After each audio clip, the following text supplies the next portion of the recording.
Bismillahirrahmanirrahim.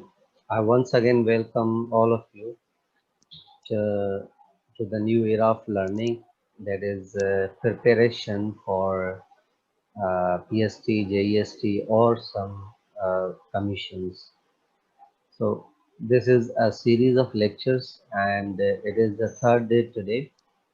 In previous classes, we discussed some rules like subject verb agreement, some basic rules. Actually, these rules are very useful. These rules are used in English language, and such kind of questions mostly are given in different tests. So let us continue. In previous classes, we discussed rule number one, that is, a verb agrees with its subject in number. Means singular subject, singular verb, plural subject, plural verb. Okay. Today we'll continue this one. Uh, so if those who have missed the previous two lectures, they can watch again. Videos are available on YouTube. I have already shared some links with you. So first rule was that subject agrees with subject, means verb. If the subject is singular, verb is singular. If the subject is plural, verb will also be plural. Another rule, second rule is that if there is a prepositional phrase like of the eggs, so words in the middle will not have any effect. If there is one means singular subject, so verb will also be singular. So actually this sentence is one is broken. So what is one? In order to define this one, we have given prepositional phrase, that is one of the eggs is broken. And then rule number three is that these words always take singular verb, like each, either, neither, one, no one, everyone, someone, anyone, nobody, anybody, everybody. With all these words, we always use singular verb.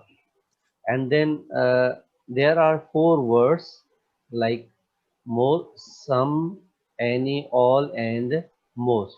So with these words, we either use singular or we use plural. It depends upon the use. For example, most of the news is good. So actually we have to see this prepositional phrase. If it is a singular or uncountable, we have to use singular. Like news is uncountable. Here we can also use most of the water is used. Most of the we can use some uncountable noun here, and then we have to use singular. If we use plural, what we have to do, we will use plural verb. For example, most of the flowers were yellow. ॾिसणो इहो आहे त हे जेको prepositional phrase आहे, अगरि इहो plural आहे, मसलन flowers plural आहे, त असांखे हिते सभु verb हमेशह plural ॾियणो आहे. अगरि मसलन हिते हुयो most of the news, हाणे news छा आहे singular आहे, इन जे करे असां verb singular use कंदासीं. All of the pizza was gone. हाणे हे ॾिसो त pizza हिकु शइ आहे, singular आहे, इन जे करे असां was ॾिनोसीं. अगर इन जो प्लूरल आहे, all of the children were late. हाणे ॾिसो वर्ड ॿिन्ही में all आहे, पर हिते असां was ऐं were था ॾियूं. was तॾहिं ॾींदासीं जॾहिं हिते प्रपोजिशनल फ्रेज सिंगुलर हूंदो. अगरि हिते प्लूरल हूंदो त असां वर ॾींदासीं. हुन ते हिकु असां एक्सरसाइज़ कईसीं, जीअं तव्हां भले जा प्रीवियस वीडियो में ॾिसी सघो था. अॼु असां कंदासीं रूल नंबर 5. हाणे रूल नंबर 5 छा आहे, हिन में आहे हे तव्हांखे 5, 6, 7 इहे टे रूल्स सही नमूने सां सम्झणा आहिनि. उन खां पोइ इन ते हिकु असांजी अॼु टेस्ट थींदी, जंहिंमें 10 तक़रीबन घणा सेंटेंस 15 सेंटेंसिस हूंदा जेके तव्हांखे सॉल्व करणा आहिनि. हाणे रूल नंबर 5 छा आहे, subject joined by and are plural. ठीकु आहे, जॾहिं बि असां कोई बि सब्जेक्ट एंड सां जॉइन कंदासीं, मसलन Aslam and Akbar, book and pen, okay, student and teacher, जॾहिं हिक खां शयूं वधीक थी वेंदियूं त उते असां हमेशह छा ॾींदासीं, वर्ब हमेशह प्लूरल हूंदो। And subject joined by or not take a verb that agrees with the last subject। हाणे मसलन हिन में असां ॿ रूल्स पढ़ूं था, रूल नंबर 5 में। पहिरियों इहो आहे त अगरि असां एंड ॾियूं था ॿिनि वर्डनि खे मिलाइण लाइ त उहो असांजो प्लूरल थी वेंदो। मसलन आहे Bob and George are living. Are living जो मक़सदु छा आहे त इहो एक्चुअली हो आहे, प्लूरल थी वेंदो, माना ॿ थी वेंदा त उन लाइ असां आर ॾींदासीं। अगरि मां हिकु स्टूडेंट जी ॻाल्हि कयां, मसलन अंबर इज़ लिविंग, त इहो सिंगुलर थींदो। अगरि मां ॿ खणंदुमि, अंबर एंड बासित, हाणे इहे ॿ थी वेंदा त उन ते असां छा यूज़ कंदासीं, आर लिविंग थी वेंदो, हिते इज़ लिविंग असांजो न थींदो। उन खां पोइ रूल नंबर हिन में ॿियो पार्ट आहे त जॾहिं नॉर और या नॉर हुजे, माना आइदर और नाइदर नॉर। अच्छा, आइदर हमेशह और खणंदो बाद में, ऐं नाइदर हमेशह नॉर खणंदो। हाणे इन जो रूल इहो आहे त असां इहो ॾिसंदासीं त वर्ब सां जेको वेझो आहे उहो थींदो। अगरि मसलन हिते चए थो neither Bob nor George is living, हाणे जॉर्ज सिंगुलर आहे, इन जे करे असां इन सां हेल्पिंग वर्ब छा यूज़ कंदासीं, इज़ कंदासीं। is अगरि इन जॉर्ज जी जॻह ते कोई बि प्लूरल अची वञे, मसलन हिन में आहे नाइदर बॉब नॉर हिज फ्रेंड्स, हाणे फ्रेंड्स प्लूरल थी वियो आहे, इन जे करे असां हिते आर ॾींदासीं, माना इहो छा थी वेंदो, प्लूरल थी वेंदो। नाइदर बॉब नॉर हिज फ्रेंड्स आर लिविंग। हाणे हिते असांखे इहो ॾिसणो आहे त वर्ब सां गॾु नियरेस्ट कहिड़ो वर्ड आहे। अगरि उहो सिंगुलर आहे त वर्ब सिंगुलर थी वेंदो, अगरि प्लूरल आहे त वर्ब प्लूरल थी वेंदो। ॿियो हिकिड़ो मिसाल ॾियूं था, बाबा नाइदर टीचर नॉर हिज स्टूडेंट्स आर प्रेजेंट, हाणे आर इन जे करे चऊं था त स्टूडेंट्स वर्ब सां वेझो वेझो आहे, इन जे करे उते असां आर ॾींदासीं। Neither students nor there teacher is present, हाणे टीचर चूंकि सिंगुलर आहे इन जे करे असां इज़ प्रेजेंट कंदासीं। माना हिन खे फाइनलाइज़ ईअं असां करे सघूं था त असांखे ॾिसणो आहे जॾहिं, अच्छा इहो रूल सिर्फ़ु हिन ॿिनि में अथव, नाइदर नॉर आइदर और, ईअं न हुजे त मसलन हिते लिखियल हुजे बॉब एंड हिज फ्रेंड, त पोइ तव्हां चओ त हाणे हिज फ्रेंड सिंगुलर आहे इन जे करे असां इज़ ॾियूं, न, सिर्फ़ु हिन ॿिनि में रूल्स में थींदो। नाइदर नॉर एंड आइदर और में असांखे अगरि नियरेस्ट वर्ड सिंगुलर आहे त असां सिंगुलर वर्ब ॾींदासीं, अगरि नियरेस्ट वर्ड प्लूरल आहे त असां प्लूरल वर्ब ॾींदासीं। उन खां पोइ असांजो rule number 6, there and here are never subjects in sentences that begin with these words, the subject is usually found later on in the sentence। अच्छा, हिते त असां सम्झी वियासीं, मसलन बॉब एंड जॉर्ज, असां इहो सम्झी वियासीं त बाबा सब्जेक्ट असांजो प्लूरल थी वियो। पर जॾहिं असां हेयर एंड देयर ॾींदासीं, एक्चुअली हेयर एंड देयर जेको आहे न, इहो कोई सब्जेक्ट न आहे। माना हिन सेंटेंस, हिन ॿिनि टाइप सेंटेंसिस में हेयर एंड देयर में असांखे फौरन बाद वर्ब ॾियणो आहे, उन खां पोइ असांखे सब्जेक्ट ॾियणो आहे। हाणे माना हिते असांखे वर्ब ॾियण खां अॻु में, माना मसलन असां इहो डिसाइड कंदासीं असांजो सब्जेक्ट कहिड़ो आहे। अगरि असांजो सब्जेक्ट प्लूरल थो थिए त असां वर अॻु में ॾींदासीं। हिते त अॻु में असां डिसाइड कयूं पिया त सब्जेक्ट अॻु में हुयो, पर हिते असांजो सब्जेक्ट हेल्पिंग वर्ब खां बाद में थींदो। त माना अगरि असांखे ज़हन में आहे त अगरि असां सिंगुलर सब्जेक्ट ॾियणु था चाहियूं त असां या त वॉज़ ॾींदासीं या इज़ ॾींदासीं। अगरि असां प्लूरल सब्जेक्ट ॾियणु था चाहियूं त पोइ असांखे छा ॾियणो आहे, वर ॾियणो आहे। मसलन there were 5 books on the shelf, हाणे 5 बुक्स छा आहे असांजो प्लूरल सब्जेक्ट थी वेंदो, इन जे करे असां हिते वर एडवांस में ॾेई छॾीसीं। अच्छा, here is the report U wanted, हाणे रिपोर्ट चूंकि सिंगुलर आहे इन जे करे असां अॻ में इज़ ॾेई छॾियोसीं। सही आहे। उन खां पोइ आहे रूल नंबर 7। रूल नंबर 7 थोरो टेक्निकल आहे, माना इन रूल में स्टूडेंट्स ज़्यादातर कंफ्यूज भी थी वेंदा आहिनि, छो जो इनखे सम्झणु माना ॾाढो ज़रूरी आहे। हाणे रूल नंबर छा थो चए, collective nouns may be singular or plural depending on their use in the sentence। हाँ जेका असांजा collective nouns आहिनि, collective noun आहे जेको उहो साॻियो ई word as a singular use थींदो ऐं साॻियो ई word as a plural use थींदो। उहो डिपेंड करे थो असांजे माइंड ते, असां उनखे कीअं इस्तेमालु कयूं था। मसलन word army, audience, class, club, committee, crowd, flock, group, herd, jury, orchestra, public, swarm, team, troop, United States. हाणे माना हे उहे वर्ड आहिनि जेके कलेक्टिव नाउन आहिनि, जेके असां एज अ सिंगुलर भी यूज़ कंदा आहियूं, एज अ प्लूरल भी यूज़ कंदा आहियूं। हाणे उनजो हिकिड़ो मिसाल ॾिसो, The orchestra is playing a hit song।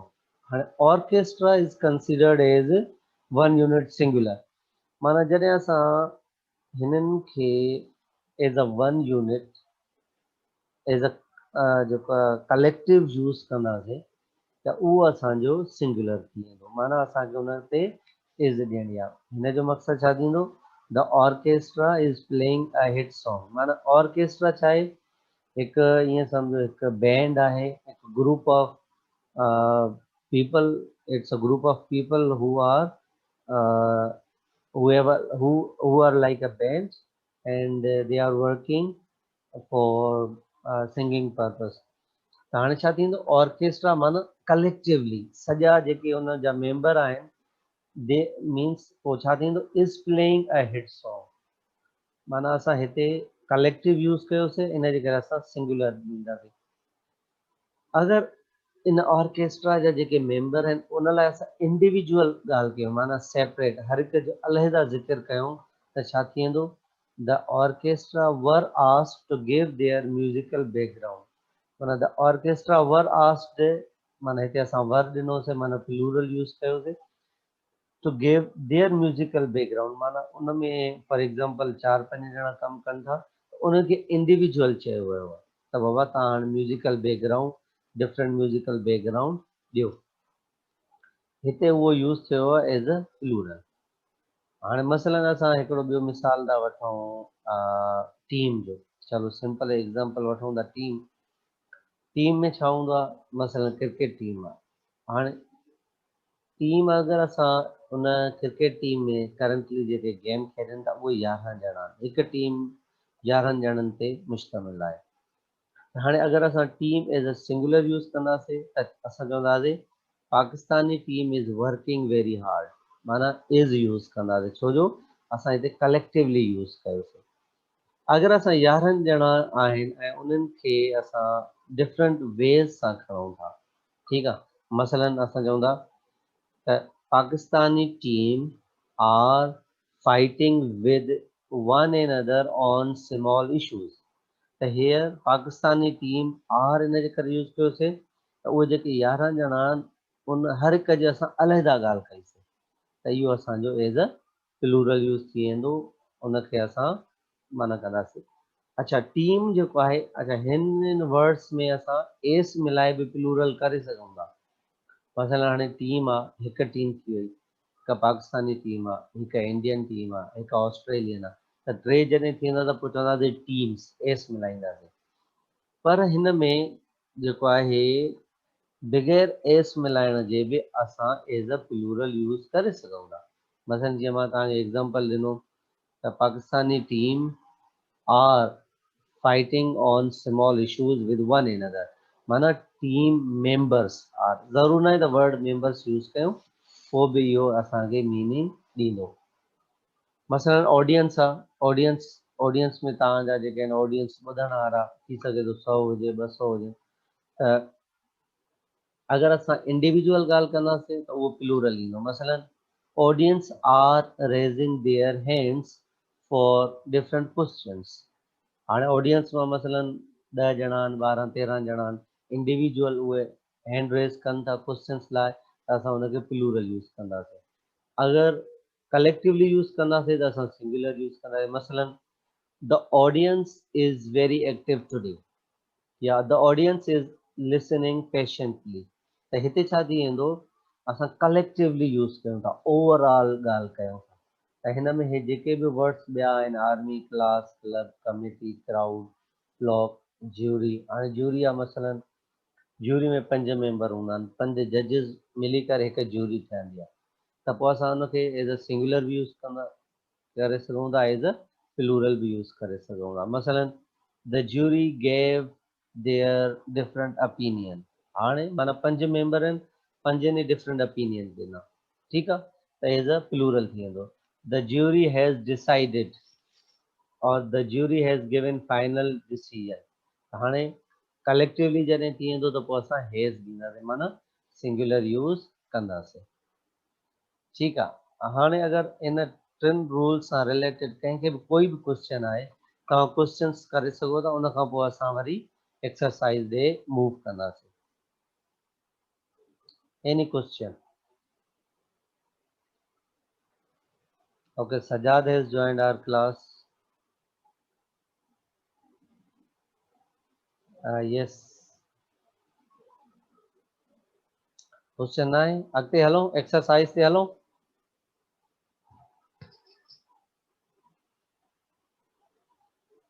Should we go to exercise?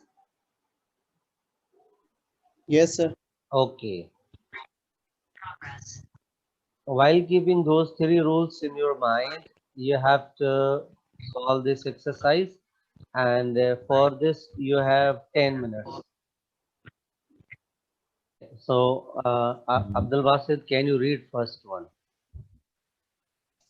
Margot and her parents visit each other often. Well done. So visit इन जे करे थी वेंदो छो जो हे असां वटि प्लूरल थी वेंदो। मार्गो एंड हर पेरेंट्स प्लूरल थी वियो, इन जे करे विजिट ॾींदासीं। सही आहे, well done, good. Okay, Imran, read the second one. Either cups are in the dishwasher. Well done, Imran. So either the cups or the glasses are in the dishwasher. So are ॾींदासीं छो जो glasses plural आहे। Okay, third, yes, Amber, read third one.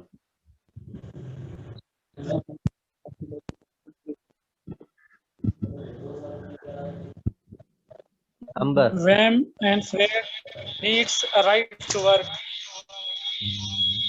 इहो छा थी वेंदो? One and Fred ॿ ॼणा थी वेंदा। त असां हिन में मां कहिड़ो ॾियणो आहे असांखे? Needs a right to work. Amber, need ईंदो या नीड्स ईंदो? Sir, needs. नीड ईंदो न, ॾिसो तव्हां प्लूरल थी वेंदो न, ॿ थी वेंदा न। वन एंड फ्रेड नीड ईंदो।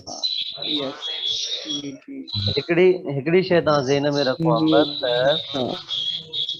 जेको वर्ब जो असां सिंगुलर थींदो आहे उहो एस या ई एस सां सिंगुलर थींदो आहे। बग़ैर एस वारो वर्ब उहो प्लूरल हूंदो आहे। ठीकु आहे, ओके, ठीक है।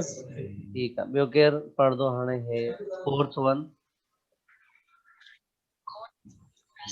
अलीमन, यस। Number 4, sir. 5. 4, जी जी, 4 4। There are a dog, a cat, and a bat in the garage. Well done, super. There is. Ali सही आहे। There न is. न न, देयर आर थींदो। पहिरियों तव्हांजो सही हुयो, उहो हिन जे करे ॾिसो। हाणे ॾिसो, अ डॉग हिकु थी वियो, अ केट 2 एंड अ बर्ड 3, माना 3 थी विया, त माना प्लूरल थी वियो। इन जे करे असांखे छा ॾियणो आहे हिते? आर ॾियणो आहे। ठीकु आहे। There are. There are. Okay. Next. Ji ji ji Okay. Who is remaining now? Okay. Once again, Abdul Basit, fifth one. Neither man nor his brother was at the party. Okay. हाणे इहो तव्हां decide कयो हाणे was ईंदो या were ईंदो. हिते ॾिसो तव्हां हे वर्ड कहिड़ो यूज़ करणु आहे. nor his brothers. हाणे हे सिंगुलर आहे या प्लूरल आहे? Were हा वर आहे त माना असांखे हिते वर ॾियणो आहे, प्लूरल ॾियणो आहे. तमामु बहितरीनु. ठीकु आहे. ओके. Next 6 number. पंहिंजो वारो आहे Imran.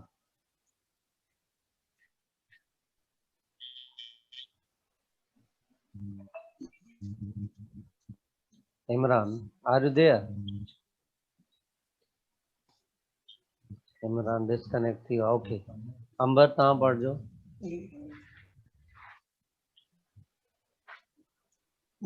Here to the main wing of the circus comes the train elephant. हाणे हिन में सब्जेक्ट कहिड़ो आहे त तव्हां ॿुधाइजो मूंखे.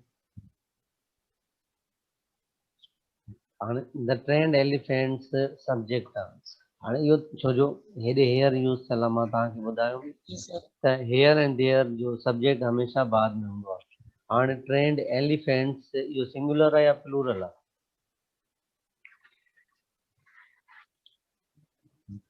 Plural, sir. प्लूरल आहे. त हिते असां छा ॾींदासीं? कम ॾींदासीं या कम्स ॾींदासीं? Come, sir. Comes. हा Come. कम थींदो. शाबाश, सही आहे. छो जो प्लूरल आहे असांखे प्लूरल वर्ब ॾियणो आहे. कम थींदो. Good. Okay. Sajjad, read the third word. Aleema. either the works or the boss delivers the merchandise. Merchandise. Well done. हाणे द बोस और द बोस सिंगुलर आहे, इन जे करे असांखे डिलीवर्स ॾियणो आहे. Sajjad, you are very right. Okay. Next Abdul Wasid. Thank you, sir. Good. The committee work hard for better school. Okay. हाणे हिन में इहो आहे, हिन सेंटेंस में ॿई पॉसिबल थी सघनि था. छो जो हेॾे असां होॾे काई हिंट न आहे ॾिनल त जेको आहे फॉर देयर बेटर स्कूल आहे या फॉर हिज बेटर स्कूल या फॉर इट्स आहे. इन जे करे असांखे हिन मां ॿई अगरि माना ऑप्शन आहे त ॿई सही थी सघनि था. ठीकु आहे. लेकिन अॻिते हली कुझु यूज़ थींदो आहे जंहिंमें माना उहो हिंट ॾींदो पाण सेंटेंस में. ॾिसूं था उहो अॻिते अची वेंदो. ओके. हाणे नेक्स्ट नंबर 9. यस. केरु पढ़ंदो? अंबर. हाणे हे वर्ड ॾिसजो तव्हां, मेनी थिंग्स. हाणे many things. There are many things to do before the well done Amber. Super. तमामु सही आहे. बिल्कुलु. हाणे ॾिसो मेनी थिंग्स प्लूरल आहे, हिन जे करे हिते असांखे आर ॾियणो आहे. सही आहे. अच्छा. नेक्स्ट. यस अलीमा. हाणे हिते तव्हांखे ॾिसणो आहे हिंट ॾिनल आहे हिन में, त असांखे वॉज ॾियणो आहे या वर ॾियणो आहे. अलीमा पढ़ो. The jury were polled for their workload. Well done. सही आहे. What they The jury were polled for their verdicts. हाणे हिते जेको देयर ॾिनल आहे न, देयर वर्डिक्ट. हाणे देयर असल में असां इहो जेको आहे प्रोनाउन आहे उहो असां हमेशह दे लाइ यूज़ कंदा आहियूं. ठीकु आहे. देयर वर्डिक्ट पॉजिटिव प्रोनाउन आहे, त हिते छा थी वेंदो? देयर माना प्लूरल लाइ इस्तेमालु थियल आहे, इन जे करे असां हिते वर ॾींदासीं. ठीकु आहे. ओके. नेक्स्ट अब्दुल बासित. हाणे हिते ॾिसजो त अॻिलो वर्ड छा आहे, सिंगुलर आहे या प्लूरल आहे? Plural. प्लूरल थींदो. Here are the nails you need for the projects. सही आहे. बहितरीनु. ओके. नंबर 12. कंहिंजी turn? Amber ji. Yes Ambar.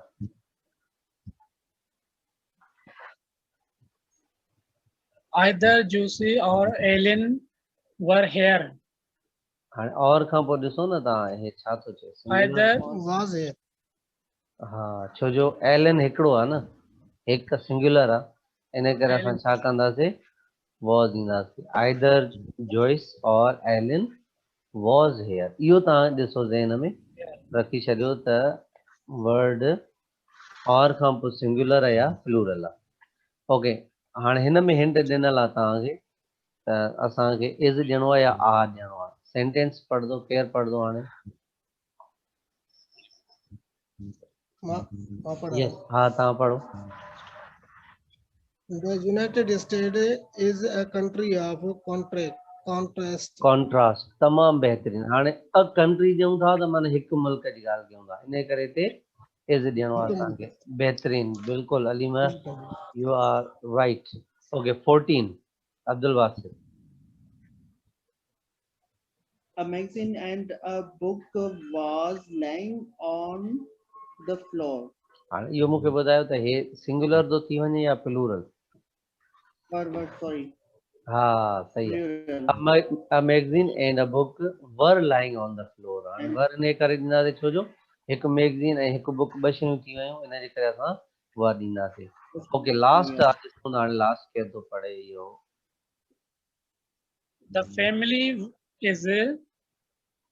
the family is occupied with their individual problems. हाणे ॾिसो त हिते हिंट ॾिनल आहे The हाणे family असांखे are है हा आर ॾींदासीं उहो छाजे करे Family is the ॾिसो फैमिली कलेक्टिव आहे न अॻिते ॾिसो त हिते छा थो ॻाल्हि करे देयर इंडिविजुअल प्रॉब्लम देयर माना हिंट छा थो ॾिए त इहो छा हूंदो प्लूरल हूंदो फैमिली कलेक्टिव आहे न असां फैमिली इज़ बि करे सघूं था आर बि करे सघूं था छोकी हिते देयर ॾिनल आहे इट मीन्स इंडिविजुअल थो ॻाल्हाए हर फैमिली मेंबर जी ॻाल्हि थो करे माना ॿिनि खां वधीक त उहो प्लूरल थी वेंदो so the correct one is the family are occupied with their individual problems सही आहे चलो ठीकु आहे अॼु असांजो हेसि ताईं साथ रहियो इनशाला वरी सुभाणे कंटिन्यू कंदासीं विद दिस अल्लाह हाफ़िज़ थैंक यू वेरी मच